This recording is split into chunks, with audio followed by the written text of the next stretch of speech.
À tous, bonjour. Ce n'est pas un esprit de peur que Dieu nous a donné. Longtemps, Timothée a été dans l'équipe missionnaire de Saint Paul et il était chargé par lui de diverses missions auprès des églises fondées par l'apôtre. Mais voilà maintenant qu'il est à la tête de l'une de ces communautés qui commencent à se multiplier autour du bassin méditerranéen. Paul, le vieux Paul, comme il se présente lui-même, lui donne de sages conseils pour exercer sa charge. Et parmi ces encouragements, il y a un rappel bien nécessaire. Ce n'est pas un esprit de peur que Dieu vous a donné.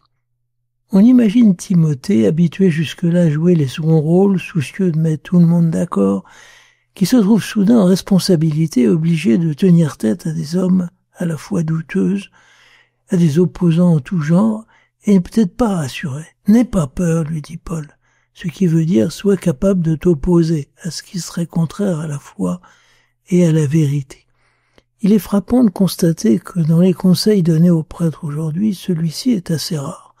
En revanche, sous prétexte que le curé doit être l'homme de la communion, ce qui est vrai, on pense qu'il ne doit jamais reprendre quiconque et tout accepter au nom d'une fausse idée de la paix. On parle beaucoup de pastoral, mais on oublie que le berger qui mène son troupeau ne se laisse pas mener par lui, qui lui imprime au contraire une direction. Il est particulièrement difficile, surtout dans le monde où nous vivons, de contrarier l'opinion générale. Mais non seulement on cède certaines choses où il ne faudrait pas céder, mais on s'auto-censure sur des sujets dont on craint seulement qu'ils soient sujets à critique.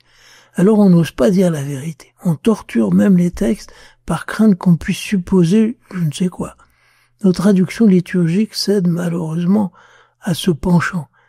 Dans la prière eucharistique numéro 1, on recommande à Dieu ses serviteurs et ses servantes.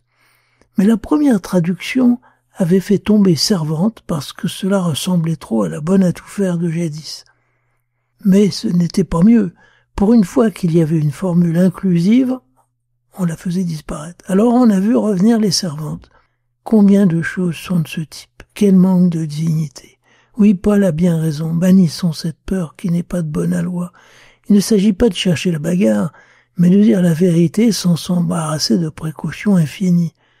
Même des adversaires de bonne foi apprécieront qu'on dise les choses clairement, qu'on prenne parti en donnant ses raisons, tandis que la tentative de mettre tout le monde de son côté en récupérant le point de vue adverse n'est pas honnête.